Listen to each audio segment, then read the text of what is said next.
Hello friends, as promised I've come back with another story from my favorite author Sudha Murthy's book The Bird with the Golden Wings, and the story is about how the sea became salty.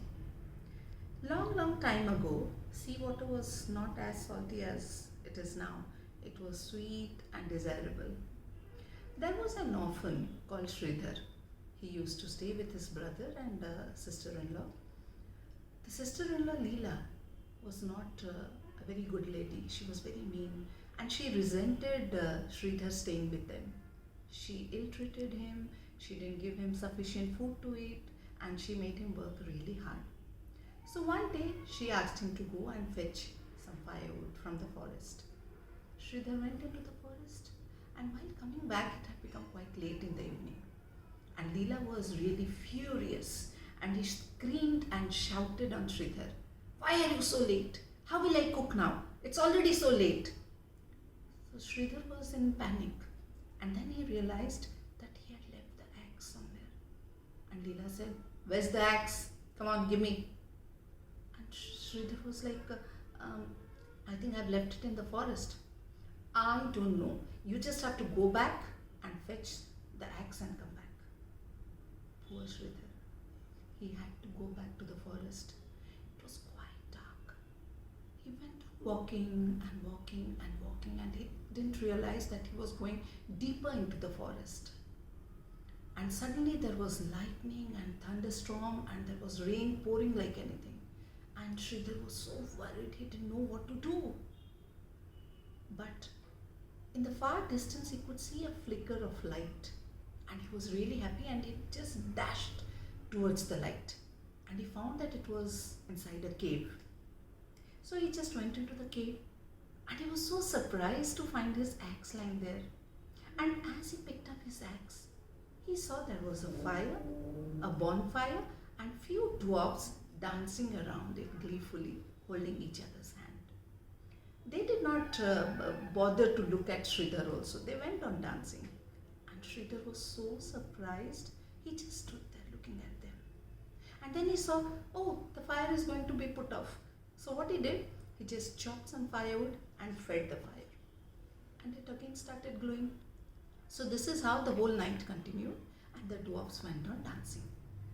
Early in the morning, when everything was over, one of the old dwarfs with a white beard, he came to Sridhar and said, "Thank you.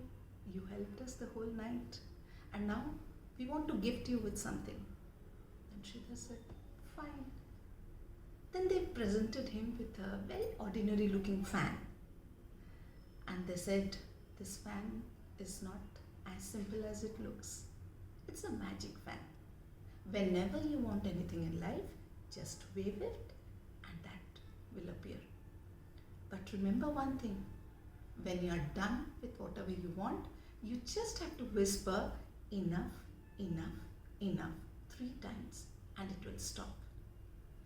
So Sridhar just wanted to test whether this fan works or not, and he was really hungry by that time. So what he said, he just waved the fan and said, "I want some delicious food."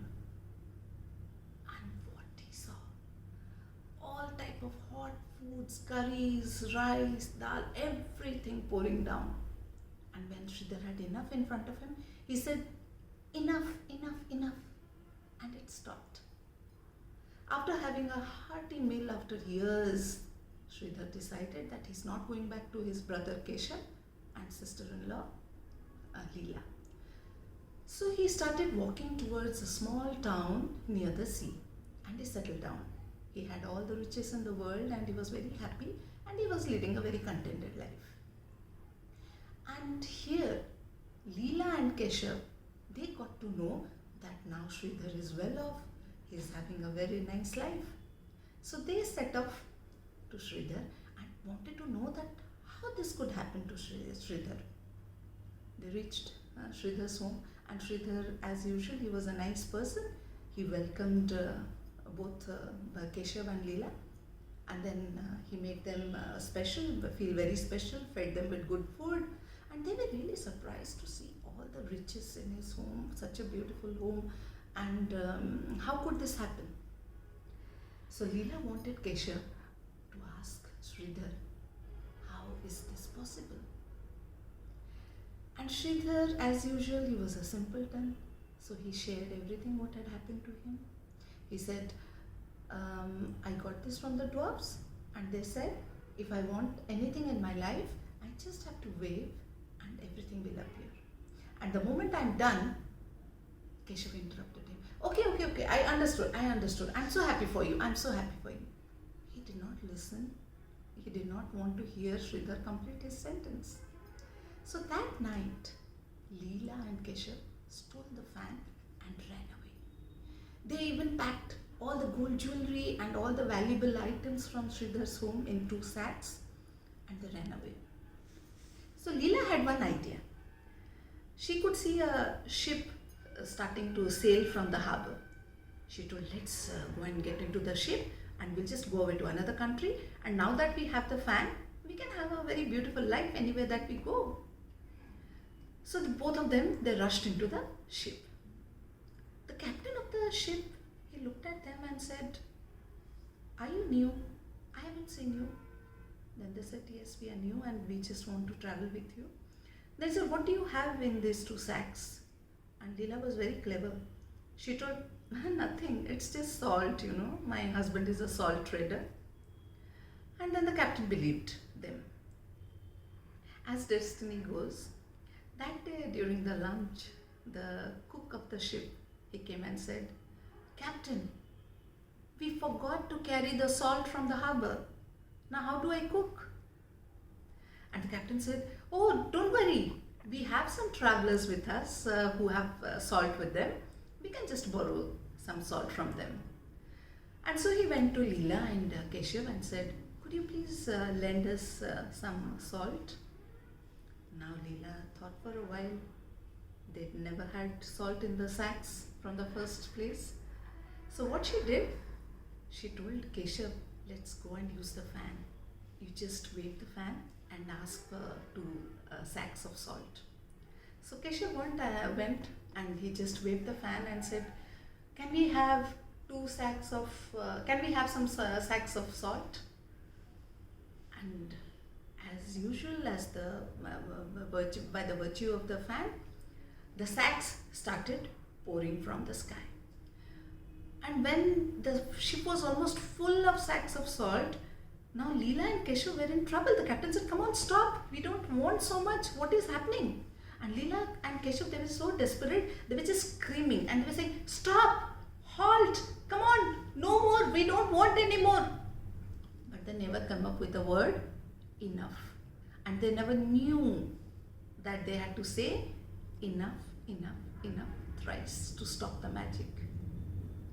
And this went on and the ship was now full of sacks of salt and now it became so heavy that everything drowned. And the salt, as usual, it just melted and mixed with the water. And since then, the sea water is as salty as it is now. By this time, the dwarfs could get to hear what was happening about the havoc. So they rushed in and then they said, enough, enough, enough. And now the salt sacks, they stopped coming. So from this story, what we just understood is that, do we have the word enough in our vocabulary, in our own dictionary? Do we ever think that what we have is enough for us and we should express our gratitude to God for having given us enough in life? So friends, I'll come up with another story next time. Till then, bye-bye.